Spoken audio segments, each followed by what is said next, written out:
Just lights all over him. It's great. It's really a great sight out here. Jeremy Osmus. Jeremy Osmus defeated quite the final table. Jan-Peter Jachmann, Jason Mercier, Jonathan Little, all among the final 7. And Jeremy Osmus won his first bracelet in that. Event number 5, we had mentioned this numerous times. What a final table this was. Max Greenwood, Mike Watson, Matan Krakow, Kevin Song, Eric Seidel. That's your final table. Pretty star-studded. And Roger Harabedian, the Panda, stood above them all when it was all said and done and won the €150,000 first place prize and his second ever bracelet. And then event 6, Noah Schwartz, who came in 4th in event 3. Well, he followed that up by getting a first place finish. He defeated Ludovic Lequet in the €3,250 Mix Max PLO.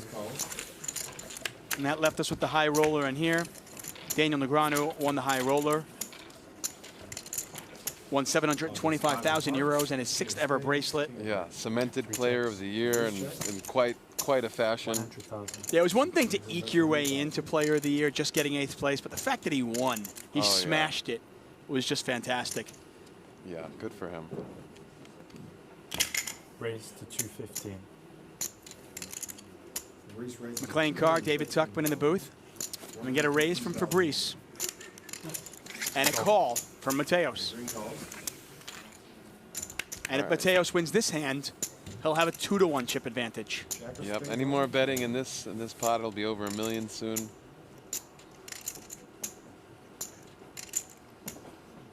So this should be like, which golf tournament is that, where you win, you jump in the lake? I'm not sure. There's a golf tournament where you win, you jump in the lake. Yeah, you know, I think that should be the case here. One of the majors? You win, you jump in the lake. 375. I like that. Although, I don't know, that maybe that would be looked down upon, you know, not being couth in the local terms. I don't know. I don't worry about being couth. Fabrice bets $375,000. Mateos calls. This pot now $1.4 million. Oh, wow. What a run out. Yeah. It's one thing to check raise on a king-queen 5 board. Then the run out is a jack and a 10. It's an action deck. How do you like your queen 5 now? Although sometimes cards like this checks kill down. the action as well.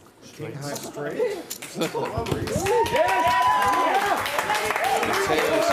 frustrated. Yeah, you can see how sick he is. He had top pair. Now, Fabrice had a lot of outs. Fabrice had the flush draw. Right. He had check raised with the flush draw. I can't believe he didn't bet the river there, though.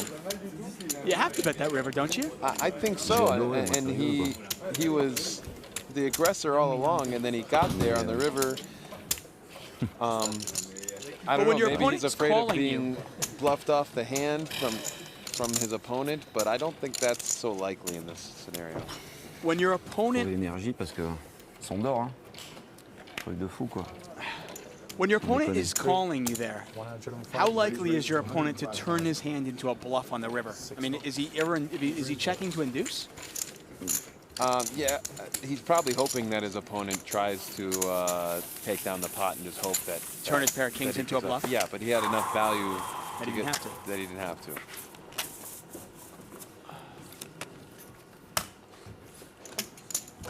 Well, because it got checked down in the river, not as big a pot, but Mateos gives up about 600,000 chips. About a 3-2 advantage for the young Spaniard.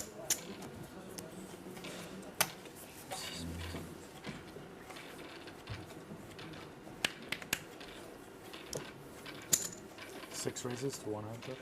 18 raises to 100,000. Mateos continuing to raise minimum, or 2x, 2 times the big blind. Fabrice has been changing it up. Sometimes he makes it 110, sometimes 130. This time he's going to 3-bet. 255, 255. Mateos not going anywhere. Pot over $500,000 chips. Now, when you're this deep, it's tough to fold in position with a lot of hands. How about the 6-7 of clubs? Oh, yeah, I mean, that's you're definitely calling with that one, and this is the sort of board that you're hoping to see. Fabrice He was the 3-better. And a bit of a sloppy bet, but Definitely nonetheless. a sloppy bet. Looks like about 195,000. So yes, I believe that was his intention. Kind of a small bet. 190 into 520. He's going to get called. Pot now 900,000. To move these chips, you know. Jack Effel, the World Series of Poker Tournament Director, standing behind the table, calling the action. Queen of spades on the turn.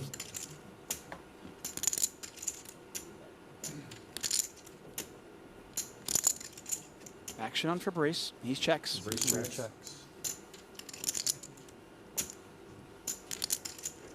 Are you checking a jack back for pot control, or are you betting it? I'm still betting a jack, and that's what I was just thinking about. Depending on how good it is, but I still think say jack 9. The queen shouldn't be changing too much from what he's flatting you with there. That's 450,000. Well, he bets half the pot, so you're betting like jack 9, jack 8, something like that. Most likely. And Fabrice quickly gives it up, and Mateos, let's see what he had. How about just a pair of 3s? Oh, and takes it down with the better hand. Sorry, I'm sorry, Mateos with a pair of 3s, and Fabrice actually had a pair of 5s. Right. Or takes it down with the worst hand. I switched it too, but yeah, that's good aggression by Mateos. The intention was there, yeah. But yeah. I don't think he was. The interesting thing is, I don't think he's betting a pair of 3s there as a bluff. I wonder why. You know, when I don't know why Fabrice is choosing the 5-4 off for his 3-bet out of the blue there. No, I don't mind. I mean, heads up, you can justify 3-betting a lot of hands, especially maybe if you haven't.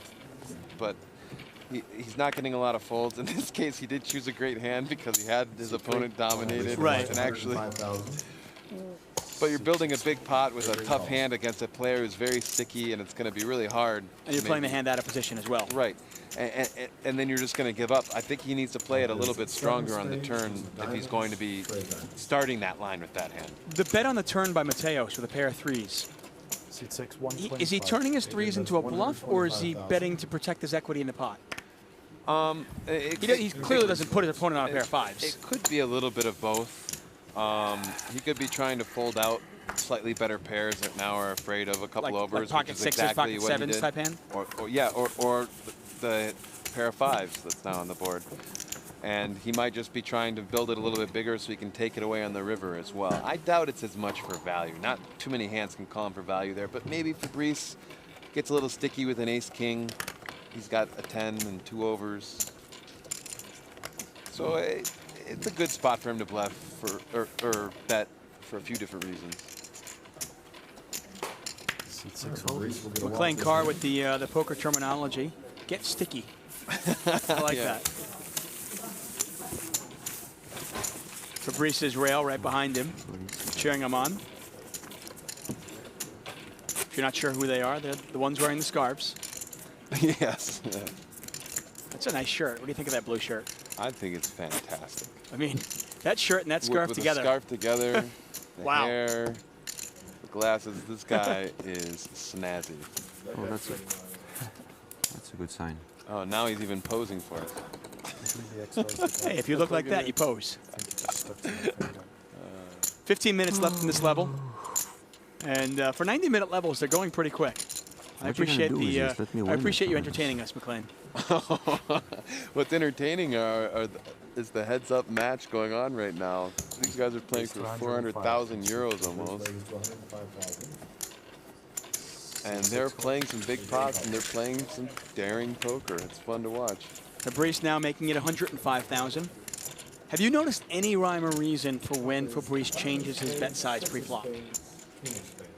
I mean, no. Clearly, just totally random. I don't know if it's totally random. He might not really have a specific reason. He might just be trying to change it up without a reason, just hoping that his opponent reads something in there and doesn't. I mean, with Queen 6 of diamonds, he made it 130,000. With Jack 5 of diamonds, he makes it 105. Right. Well, and there is a chance that the one time he made it differently, he just put in a different value chip by accident. Just stuck an extra red chip in there by accident? Yeah, it's possible. Or a red chip instead of a gray chip. Leave it to me. Went with it. I'll be spending hours reading into this, and it was just, oh, it was a mistake. I've seen players do that. Where you know, sometimes you play long enough, you make mistakes. Right, and yeah, that's the thing. I mean, these guys have been playing for hours upon hours. I asked you earlier on, will fatigue come into this? But I imagine Fabrice has played extremely long sessions before, and this guy's 19 years old. So. Well, the youth is definitely in favor of Mateos, and he's probably, judging from his play style, probably played some really long sessions online or maybe live at his local casinos as well. So he's probably got the stamina. But then again, Fabrice played poker in these positions for a long time. And even if he makes a small mistake with the 2 smallest denomination chips every once in a while, it's a minimal effect. 2013 World Series of Poker Europe, in the beautiful lakeside resort of Engan, Lebanon. King high flop, no suits. Fabrice is the original raiser. This time he raises it to 100,000. Mateos calls. Okay, C3, that's 75,000. Check call. Not many folds on the flops. These guys are sticking around till at least the turn in most pots, which I like to see.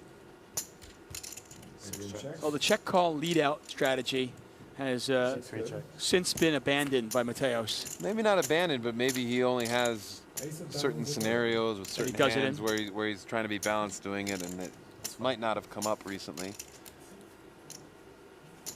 Well, it goes check, check on the turn, and then the ace comes on the river. And now Mateos decides to bet. And Fabrice quickly gives it up. Yep. And how about just 6 high? Only way you can take it down, playing the board. Fabrice actually had a 9 that played there. Could have.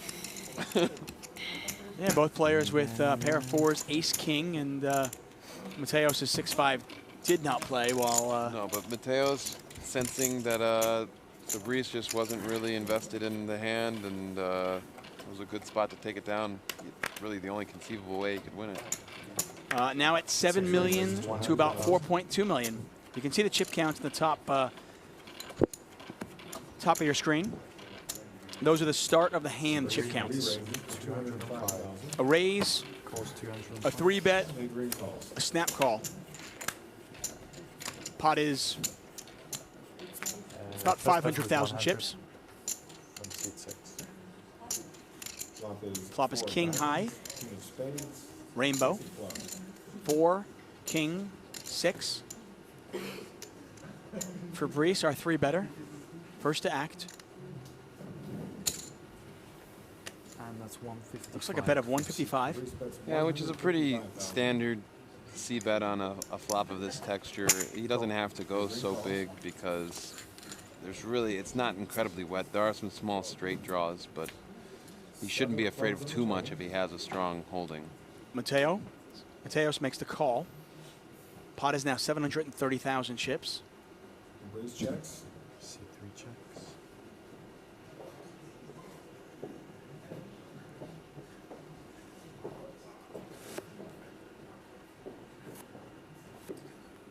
One thing I have noticed, they seem to be playing a lot of hands, a lot of bloated pots with Mateos in position. It seems like Fabrice is 3-betting a little bit more from the blind, from the big blind. Recently he has done that a little bit. And Mateos calling and forcing his opponent to play these bigger pots from out of position. Pot is now 1 million chips, 325,000 back to Fabrice. And that's a very important thing to notice. I think some of the best heads-up players in the world are very crafty about choosing when they play their biggest pots. How about a check raise? 3 raises to 800. And end up playing a lot of their biggest pots in position. Check raise from Fabrice. Mateos has not insta-mucked. It's 475,000 back over to Adrian. So yeah, and Adrian calls. I think might have picked up a draw on the turn maybe and was putting in a big check raise. What do you think, ace-10 of clubs? Something similar to that. Well, if he had ace-10 of clubs, he's going to love that river. Yeah. Pot is 2.3 million.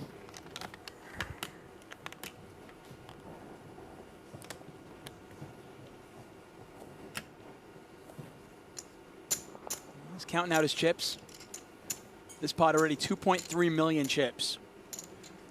I don't think he checks in too many scenarios here. Oh, He checks right away. He was trying to look strong. I thought he was going to count out some chips, but maybe he's posturing. I bought it. 10 high.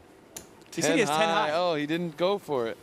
No, well, he did pick up a draw. You said it. Yeah, he picked up the straight draw. We have an ace high over here. And Mateos had ace high. Yeah. Oh, wow. You gotta see, and that's where you gotta follow through on your line. If you're gonna show the strength there, you gotta go for it. And he almost did it. He was counting out the chips. He was looking confident, and then at the very last second, he just kind of lost the will to follow through. I find it interesting that you point out because Fabrice he's played so much poker, and you know your first inclination was, well, he could have a made hand here, but I really think that he picked up a draw. The obvious draw got there. Why not rep it? Exactly. It would have been tough for Mateos to call even with a pair of jacks. Right. You know, even with second pair, it would have been tough for Mateos to make a call. And he still 3-bet pre-flop, so there's a chance that he just has a really big hand that's decent anyway. Well, I don't like Fabrice giving up on the river there. I think he had set it up. He did everything. He had it really teed up to take away a nice pot with a hand that shouldn't normally win there, and then he just didn't follow through. He almost did, and then didn't. And by the way, I mean, Fabrice wondering, of course, how Mateos made that call. The check raise on the turn wasn't that big. I mean, the bet was 325. The check raise was up to 800, so it was 475 more. Right. As sticky, and I'll use your terminology, as sticky as these players have been, I think Fabrice has to expect Mateos to call a lot and then maybe lay down on the river. Which is fine if you follow through. Follow through, right. Or I mean, if he doesn't want to follow through, then maybe he should make that bet a little bit bigger and try to increase his fold equity right then. I mean, because if he makes it, instead of making 800,000 on the turn, if he makes it $1 million on the turn, he probably gets the fold that he's looking for. Probably. But the check raise on the turn just wasn't that large. He almost has to follow through with another bet, especially when the club gets there. And you know, maybe Fabrice is getting a little tired now. Maybe I swear to you, he was going to do it. He knew that was the right thing. And for whatever reason, he hit the eject button at the end. I thought for sure it looked like he was reaching for 2 gold chips. And I thought he was going to toss in those gold placards and put Mateos to the test. Right. And instead, he lets Mateos off the hook, and Mateos wins it with ace high. And that's a huge blow to Fabrice's stack and probably his confidence.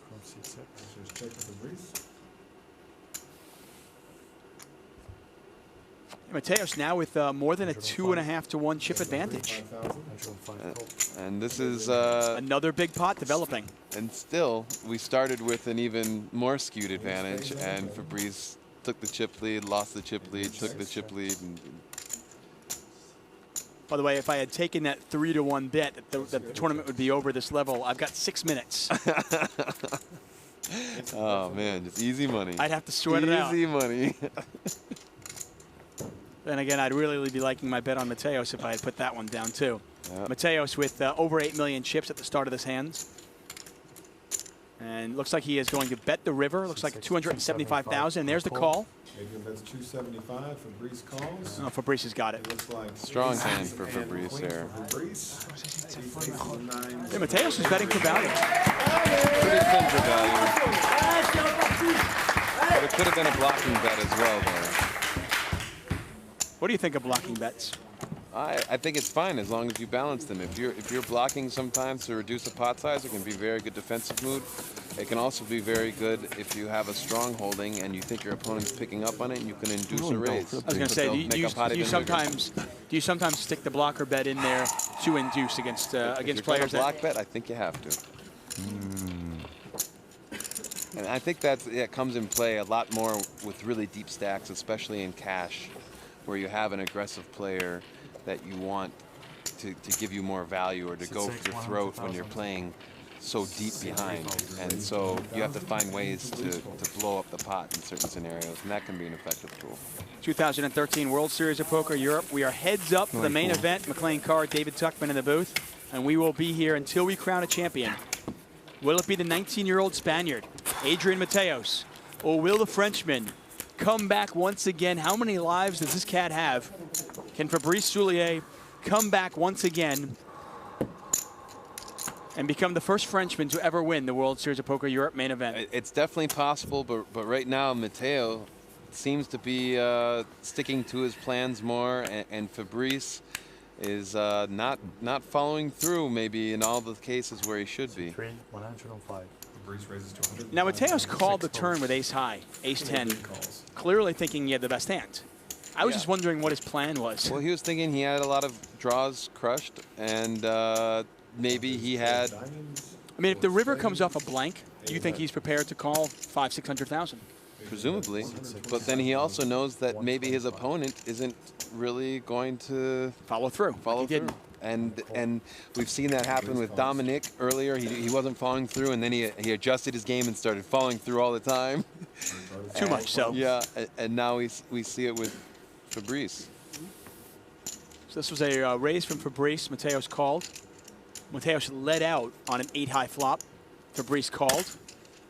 Mateos is going to lead out again. Now Fabrice is in position. Fabrice was the pre-flop raiser, and this was not a 3-bet pot. Mateos is really, I think, going to dial up the pressure and try to kind of pounce while the time is right. Fabrice makes the call. This pot now over 1.1 million.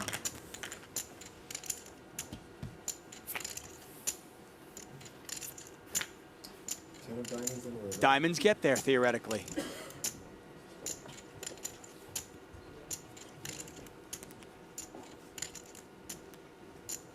Mateos looked at his chips, looked away, looked at his chips once again. Trying to figure out the bet size that is going to be in his best interest. What's the worst hand he's betting here for value? Can he just bet an 8 for value? I mean, after seeing that Queen 6 earlier, absolutely. Okay. The bet is 775,000. That looks like it's going to be good enough to take it down. And Fabrice gives it up. Yep. And Mateos with absolutely nothing. A misdraw. He was open-ended on the flop, didn't get there, and he takes it down. Fabrice had a wheel draw, but had ace high, and ace high was good. And it is now a fairly significant lead for Mateos. Mateos now with over 8.3 million chips. Fabrice under 3 million.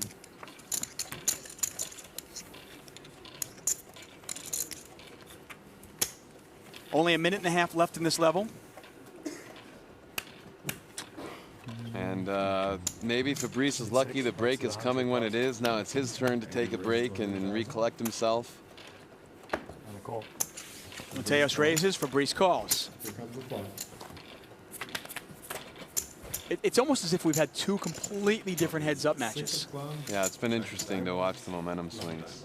Jack-high flop. Normally, we don't see heads-up matches deep enough to see this. I mean, usually it's just over. Right. You get one momentum swing and it's over. But here, these guys are deep enough that they can have the swings back and forth. 90,000 chip bet, and Fabrice calls. I watched a really long one this past summer at the World Series between my good friend Matt Waxman and Eric Baldwin. That was a great match. And I think it went like 8 hours or something ridiculous. It was 7.5 hours, and Waxman defeated Baldy. And there were so many lead changes. It was really impressive to watch those two guys go at it for so long, and neither of them gave up. Neither of them made big mistakes from what I could see, and it was just a grueling match. Mateos keeping his foot on the pedal. The pressure continuing to mount on the Frenchman.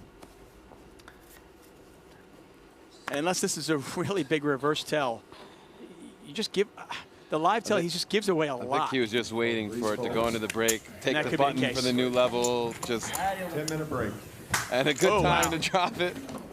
Mateos ends the level with the Blackbirds. Mateos with the aces and now up to 8.5 million chips. Fabrice Soulier at 2.7 million. Thank you for watching the 7th Annual World Series of Poker Europe. We're going to take a quick 10-minute break. We'll be back to the conclusion here. We'll leave you with sights in and around the World Series of Poker Europe.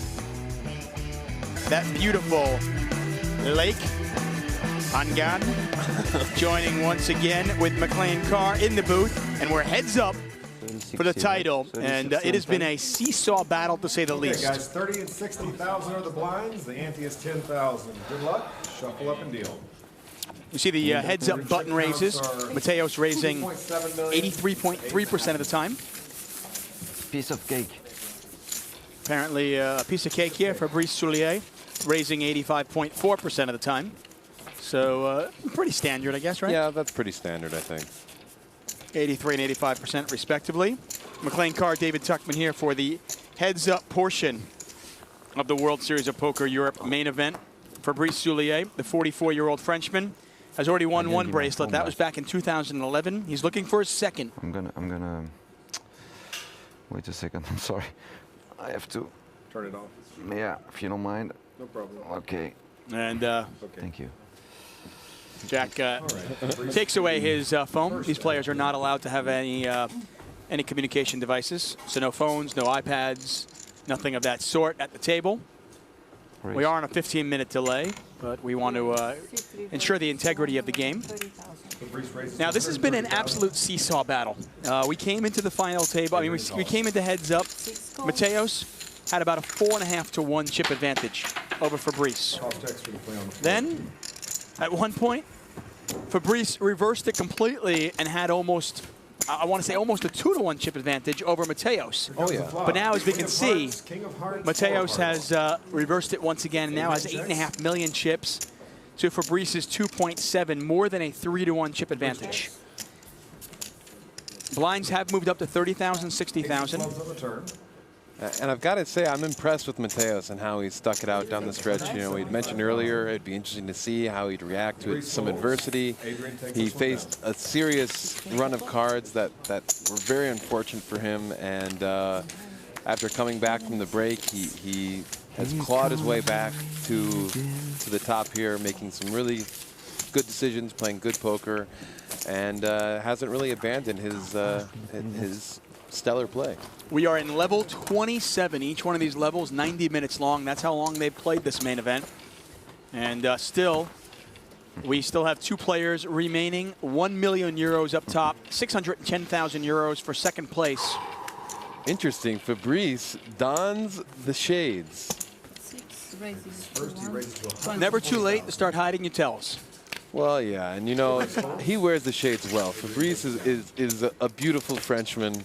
He looks awesome. Grays. They're cool shades, and even though the sun's down here in France, the sun doesn't set on a cool looking guy like this. He can pull it off at any time. No, he looks like he belongs in the French Riviera. You know, with a gorgeous girl on his arm, and you know, the wind blowing in his hair, and put him on a moped. Yep, looking good. Looking really good. Fabrice won a bracelet at a 10K horse event in 2011. Has 4.1 million in lifetime earnings before this tournament, adding at least 600,000 euros to that, and possibly $1 million. Yeah, so it'll be crossing the 5 million mark. Now, for those of you that are looking at this, the chip discrepancy, Mateos with more than 3 to 1 chip advantage over Fabrice, you might think, okay, well, this could end quickly. Fabrice still has more than 40 big blinds. Yep, it's anyone's match. We could see a few more lead changes again. We could see it end this level. I would up the percentage of it ending this level. I think it's a little more likely now than the last one. You say what, 59%? You said 27% last time. Yeah. I almost lost money on it this time. I do think it's probably over half. Slightly over half, though. I don't know if I might just go 56? 53. Okay, I said 59. I think we're 53, pretty close. 47, sort of. Like I said, as long as I can catch my 4 p.m. flight tomorrow, I'm fine. Mateos raises on the button. 3-bet from Fabrice, and he takes it down. Adrian Mateo, 19 years old, already has career earnings that stand around $300,000. And he has absolutely dwarfed that today. Oh, yeah. He's going to be in seven-figure territory after today. He's officially arrived on the poker scene and with style. That's for sure. We won't see him in Las Vegas for a couple of years at least. Thank goodness. Couple of years. There's enough young, good players in Vegas. He can take some time off. Yeah. No rush. Take your time, buddy. Those yellow placards, those are worth $500,000 each. The blue ones are worth $100,000. The red chips are worth $25K, and the gray chips, somewhat insignificant now, they are worth $5K. And you can look at a close-up of them. Those classy chip, those classy plaques. Yeah, they're fun to stack up. They're fun to bet. It's fun to, as you see, a lot of the players are putting their smaller chips on the big plaque and surfing them in. It's really cool. McLean Carr has won a WPT title. You've made 2 WSOP final tables. How important is it as a poker player to win that bracelet? Oh, not that particular bracelet, but a bracelet. I tell you, it's something I've been chasing for a while now. I've gotten close a few times. It is really kind of one of those marquee bullet lines any poker player wants on their resume, and it's very coveted. At this point in your career, what's more important, the money or the bracelet? Well, it's always a little bit of both. For me, I really want a bracelet badly. You can always make more money. You can't always make a bracelet. I don't know. You can play for more, I guess. Yeah, we awarded 8 over here in France, and we are just about 7 miles outside of Paris in this beautiful lakeside resort. A raise from Fabrice. Adrian makes the call. Flop is ace high, 5 ace 9 with 2 diamonds.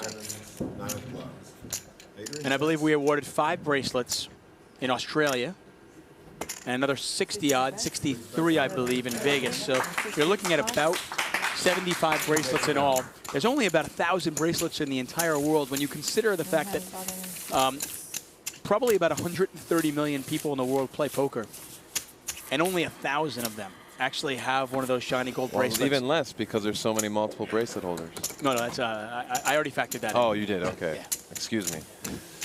Yeah, so I'm actually just I'm holding out. I want my first one to be a Brazilian or Uruguayan bracelet. Well, there you go. You got to talk to Ty. I want the Latin American one. Well, I'll tell you. You know what? You can. Ty Stewart is on Twitter now, and one thing that I'm quite proud of, being associated with the World Series of Poker, they do listen to the players. They do, and Jack does a great job listening to the players too.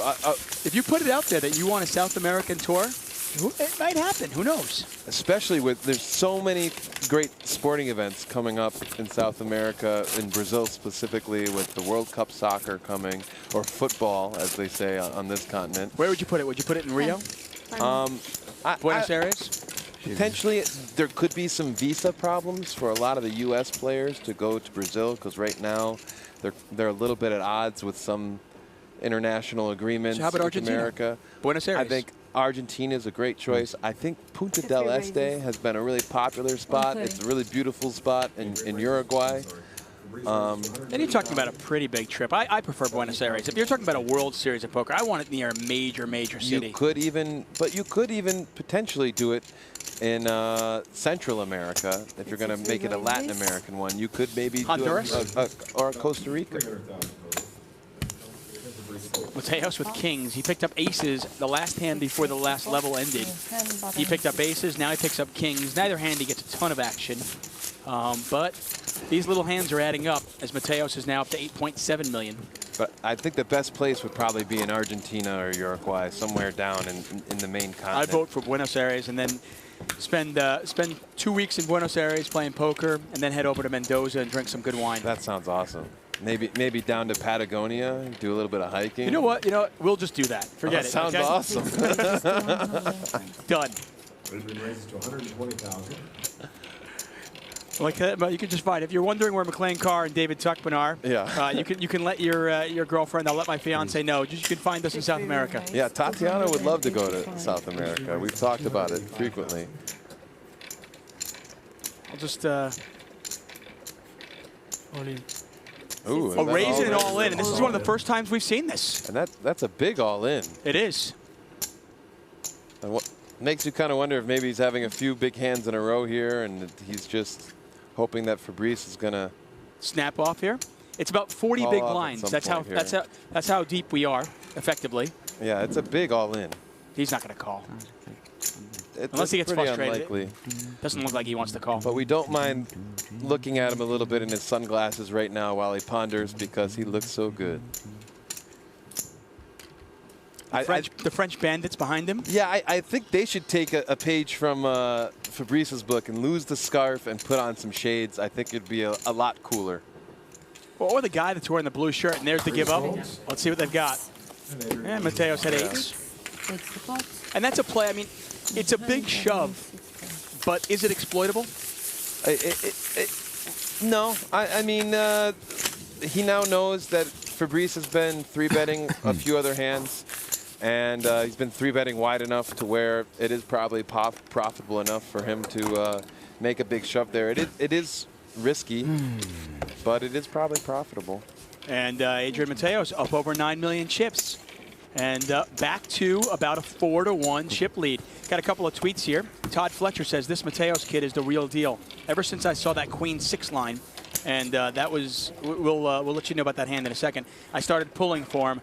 Go Spaniards. So not only is he just rooting for Adrian, he's rooting for all Spaniards. All of Spain. Yeah, all of Spain he's rooting for. And that Queen 6 line was pretty sick. It was, he overbet the pot on the river, and the board, he bet 6s and 4s. Now, he had Queen 6, and there was a 6 on the board and 2 4s. Right. And it certainly looked like the overbet was either minimum trips or a bluff. And in fact, he actually was betting just 6s and 4s and got called by ace queen high. Right, and that is when that master plan works out and looks so brilliant. It is exploitable, but in this case, it was a brilliant play, and you got to hand it to Mateo. It does make it easy to root for him when you see him make such an impressive play like that. Another pot for Mateos, and once again he takes it down with the worst hands, and he takes it down with the worst hands out of position. Yeah. Now Vu tweets in, says, I feel like Fabrice has missed a few bets, like the last one. Well, I don't know which one you're referring to. I do apologize. And he seems to be river bluffing at the wrong times. Is he tired? He might be a little tired. It is possible. He might just be off his game for whatever other reason too. Maybe he's just not dealing with the swing well right now, or it's just his timing is just a tiny bit off, which happens sometimes. A lot of times you're making best guesses. And are we being a little results oriented? Is he actually playing pretty well, and maybe just, I mean, he's playing against somebody who's not giving him an inch. Well, let's be clear. Both of these guys have played pretty well, even to get to this point on this stage. Now what we're talking about is much more refined adjustments. And I do think Fabrice has made a couple of missteps. If you want to put it in perspective, remember that Queen 7 hand where he just triple barreled and didn't go away. You said that obviously he missed the jack of clubs comes on the river. He's trying to rep something like there, and he misses the obvious card to rep, so he gives up. His instincts were to bet, and he decided not to. Interestingly enough, we've had 239 hands of final table play and 107 hands of heads-up play. So nearly half the hands played at the final table have been heads-up. Still some work to do. And by the way, we are pretty much back to where we were at the start of heads-up play. About a 4.5 to 1 chip advantage for this man, the 19-year-old Spaniard, Adrian Mateos. I just feel like it's really easy, and I appreciate the tweets, guys. It's really easy to pile on a guy when things aren't going well. And yeah, I think clearly, he made a bad bluff with the Queen 7.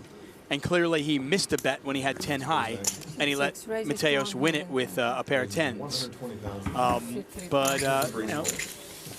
hindsight is 2020. Hindsight is 2020. It's a lot easier from our seat. That is true, and you always have to realize that you're only looking at one data point in each hand, and it's really, poker is about the long term.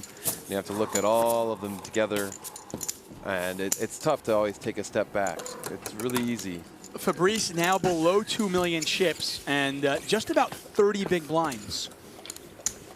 Now, he has been this low before, but the last time he was this low, the blinds were 20,000, 40,000. But still, anytime heads up, when you have 30 blinds, you still have a lot of chips. You've got a lot of maneuverability, and there are a lot of players I'd be confident playing indefinitely with. As long as they, a lot of them will say, as long as I have 30 blinds heads up, you know, I feel confident playing anybody. 135. Get a raise, get a call. Mateos continues. The call pot is 290,000. Not afraid to play out of position. 5, 4, 8, 2 diamonds. A check from Mateos.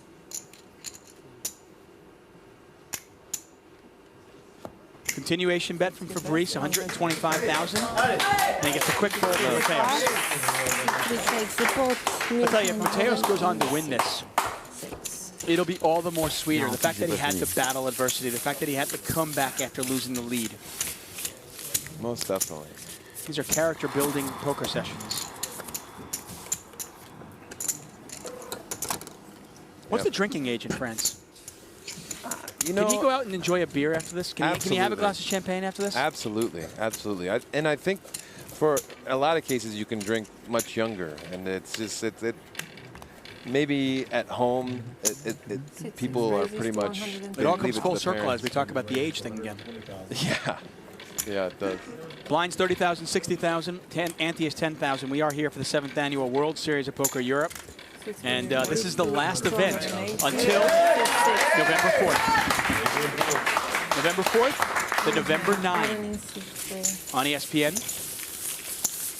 Who will win it? And in fact, the drinking age here is 18. Is it 18? Apparently. For all types of alcohol, or is that just certain spirits? I thought it was I believe younger. it is all, but I don't have the actual. Man, I don't have it's really the, tough the not having rule in front of Google. You really take it for granted living nowadays, where I can just instantly know anything I desire. Just assume I'm right. Oh, that's fair enough. Okay. 73 minutes left in this level. Fabrice raises to 130. There's the call. Pot 280,000. Adrian calls. 3, 10, 10. Been a very entertaining final table right from the start. 2, 3 checks. Between Benny Spindler, Shigshээ, 6 checks. Dominic Nietzsche, Adrian checks. Yeah. and this heads-up battle, which is now 110 hands long. And I think what's interesting is that at one point or another, every player at the final table has actively gone after it and tried to win. You haven't really had any of the players that have just gotten to the table and just kind of coasted for the entire tournament. So No, how different would it be if Raghi Raghavan's ace-queen of spades, if his royal straight flush draw, if he gets there? That's very interesting because he's a very good player, and you give him chips. He's definitely capable of playing with any of the players at the table. That was a big pot, too. Yeah, that was a really big pot.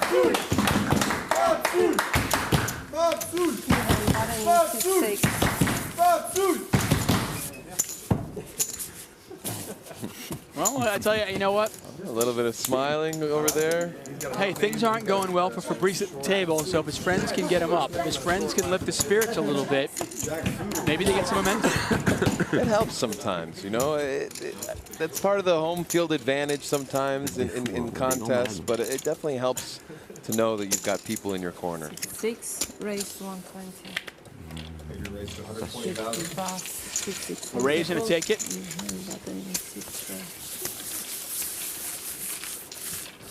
So we will be here until we crown a champion. One of these players will take home 1 million euros and the World Series of Poker bracelet. And then once again, on November 4th and 5th, the November 9. JC Tran, the chip leader heading into the November 9. Coverage on ESPN. That should be an exciting table to watch. There's just no bigger tournament, and it it's is, really great. Monday night, 8 p.m., Tuesday night at 9 p.m. And the normal crew, Lon, Antonio, Norm, Chad, Kara Scott, all there to take you through from 9 to 1. Greg Merson, the defending champion. Who will be the champion this year? Make sure you watch it. Monday at 8 p.m. 160. The World Series of Poker main event in Las Vegas. It's not just a poker tournament. It's a satellite to a better life. You know, it is just life-altering. You're like a Hallmark card. It is amazing. It's a satellite to a better life. For sure. 320. How do you come up with this stuff? C6, 3 raise. We get an all in. 3 raises all in. And a quick fold from Fabrice. And Mateos is not going to take his foot off the pedal. No way, no how. Back up over 9 million chips. Fabrice trying to figure out, how do I get back in there?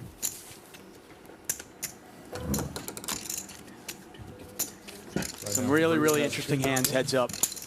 Adrian has 9.25. And we'll probably see an all-in pretty, I'm guessing pretty soon here. I don't know. It looks like Fabrice is ready to play a big pot, ready to get back into this. Well, it looks like that, and it doesn't look like Mateos is hesitating about putting his chips in the pot, so you could easily see a sevens versus ace-10 situation.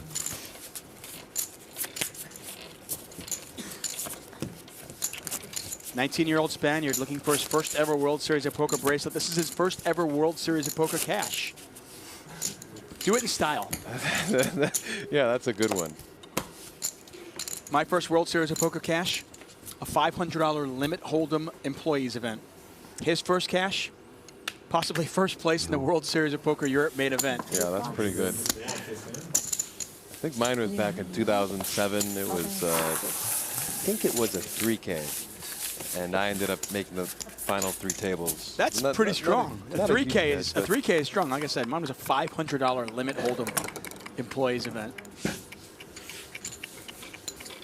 I came in 11th.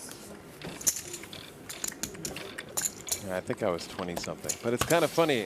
I was looking back at the list of who was in that tournament recently, and of the people who made the final 3 tables, at the time I didn't know as many of them, but now it's like, oh wow. He was in that tournament, he was in that tournament, he was in that. And it was really incredible. Well, it's a 3K. I mean, 3Ks, you don't get as many amateurs in those fields. And yeah, but this was 6 years ago. Yeah, fair enough.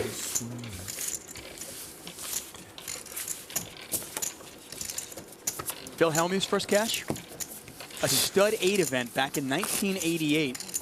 Wow. He came in 5th place. He made the final table. So while neither your cash or my cash, we made a final table, his first cash, he came in 5th place in a stud 8 event.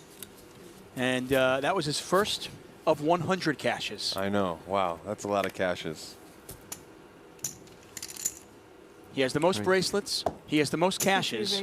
But Daniel Negreanu will be quick to point out that he has no Player of the Years, and Negreanu has 2. Yep. And just a few years ago, he came in 2nd in Player of the Year, I think. He just narrowly missed it. I believe he did it 2 years in a row. Yeah, I think so. Yeah, everyone loves to talk about whatever list they're on top of. You talk to Antonio, and maybe you'll end up talking about the most winnings. In the event that you are referencing, and if I remember correctly, and I'm trying to, this is off the top of my head, Beth Shack came in 2nd, and I think Phil Hellmuth came in 6th. Is that the one with where Brett Ritchie had the kings against Beth Shack's aces and Phil Hellmuth's aces? That infamous hand online where Beth Shack turned around and Brett Ritchie finished in 8th place. And told the crowd basically what she had, and Brett Ritchie still called. And Brett Ritchie finished in 8th place in that one, yeah. Oh man, that is if you haven't YouTubed that clip before, look it up. Have yourself a nice laugh. If you could ever fold kings pre-flop, this is the time to do it. Yeah, it might be one of the times. Got a raise here from Mateos, who's now up to 9.46 million. Fabrice down to 1.79 million at the start of this hand. Starting to feel the pressure. He's now under 30 big blinds. At what point are you 3-bet shoving if you're Fabrice? Well, still with 30 blinds, he has a lot, so he doesn't have to do it with such a wide range of hands. There are some hands that you could 3-bet shove with, especially, and you're probably going to be doing it more often when you're out of position. And probably with your smaller, medium-ish pairs, and maybe some of your big aces. 280. There's the raise. Mateos with the continuation bet quickly folds away. Fabrice's check raise gets through. And Fabrice back up to just about 2 million. So 30 big blinds, you can still play poker. You can definitely still play poker. Fabrice with a really nice pretty much committing there. himself with top pair. Yeah. I wouldn't mind seeing Fabrice get a little tricky, though, too, and maybe check back. He's checked back in the past. He has such a strong holding there. I wouldn't mind seeing him change gears a little bit, maybe try to get Mateos to commit some chips to that pot. Raise. By the way, the hand that you were referring to, the tournament, I'm sorry, the tournament you were referring to, the 3K, Beth Shack came in 2nd, Phil Hellmuth came in 6th, Recchi came in 8th, you came in 26th. Well, no. 2008. No, see, I was talking 2007, and I think you were talking about the one in the next year that had the great video. I was the year previous, which I believe had David Singer at the final table, and John Pham, I think, won it. You know what? It's a few years ago. I might have forgotten a couple of years. But no. But the 2008 one was definitely more star-studded and had a much funnier results, you know, to talk about with that video. It's so good. One of my buddies just saw it for the first time recently. Yeah, it's Paul Volpe. Just saw the video for the first time this week.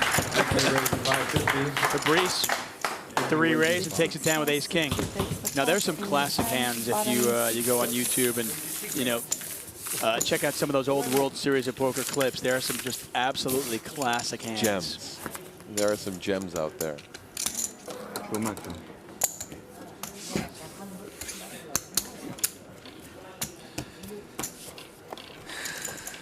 All right, so Fabrice. Fabrice trying to crawl his way back. He had a little bit less than 1.8 million a couple of hands ago, but he's won a couple of hands in a row, back up to 2.365. He's not gonna give up. He's gonna keep fighting.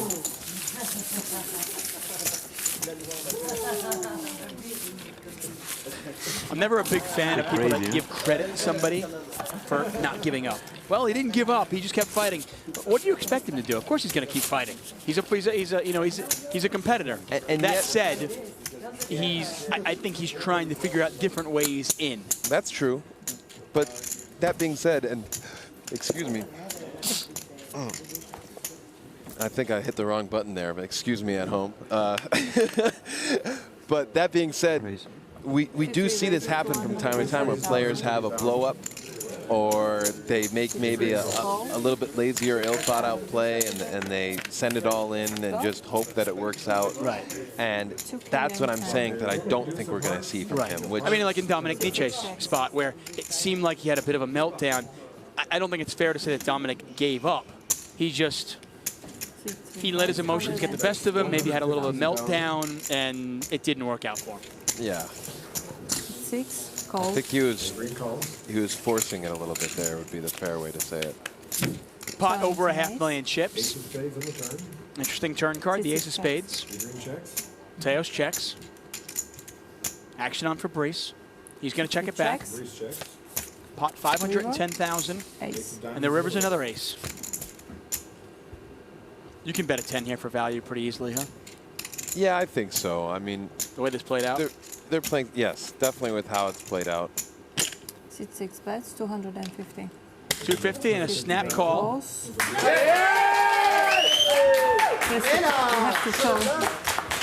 And Fabrice actually did check back the king on the turn. He checked back the king on the turn, and it's an easy call, and he induces that bluff for Mateos. He induced the bluff, gets a little more value, and I like to see him doing that a little bit more.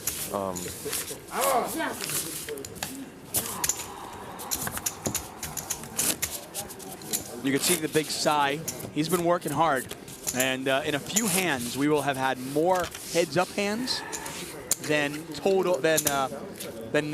non-heads-up hands. Yeah, well, the heads-up hands go faster, too, generally, than when there's more players. So 254 hands into this final table. But yeah, it's been a long heads-up battle, and Fabrice is almost back up to 50 blinds again. Adrian raises to 120,000.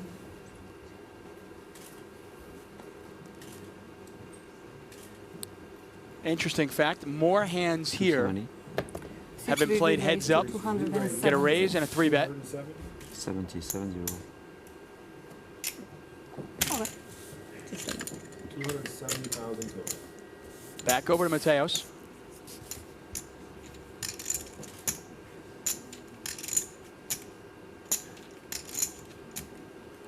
Mateos may be contemplating a raise. 6 raises to 550. And he does. Re-raises to 550,000. So we get a raise, a 3-bet, now a 4-bet. Fabrice is going to double check. I think Mateos is pretty strong here. So does Fabrice because he gives it up. No? Strong enough with these heads up. Strong enough to take it down anyway. Strong enough, but he wasn't calling a shove. No, I wonder why Fabrice is choosing the Jack Deuce now. He just got some chips. Maybe he's trying to keep the rush going and build on his momentum. So as I was starting to say, more hands have been played heads up here than have been played heads up in Las Vegas at the main event each of the last 8 years. Really? I'm taking my my producer's word at that. That's an interesting stat. I wouldn't have guessed that. So the heads-up matches generally are pretty short. Well, I mean, remember Joe Hashem, Steve Daneman? Yeah. What was that, 7 hands long? I wonder if these guys just aren't, by the time they get to the heads-up in the World Series of Poker main event, maybe the stacks are relatively a lot shorter, because those pay jumps are in the millions and they're so big and people are maybe playing a little tighter. We've had interesting situations too. So in some cases, you know, the players are so exhausted it seems like they're content with second place and the other guy wants to win. In some cases, you know, second place is oftentimes like $5–6 million. So in other cases, you know, in the year that in the year where Joseph Chung came in third place, the chip discrepancy was so huge between first and second. Right. In this case, though, the chip discrepancy was huge. I mean, Mateos had a 4-1 with the biggest bluff in the history of the World Series of Poker. You got to the biggest time. You got to give it to the kid. 6 bets, 250,000. I'm surprised they haven't named the Ace-7 the Joe Chung. I'm a little upset about that. For such a pivotal spot for him to really go with it with that big hand. It should be. If he had won with the hand. Isn't Ace-9, Ace-9 is Chris Ferguson?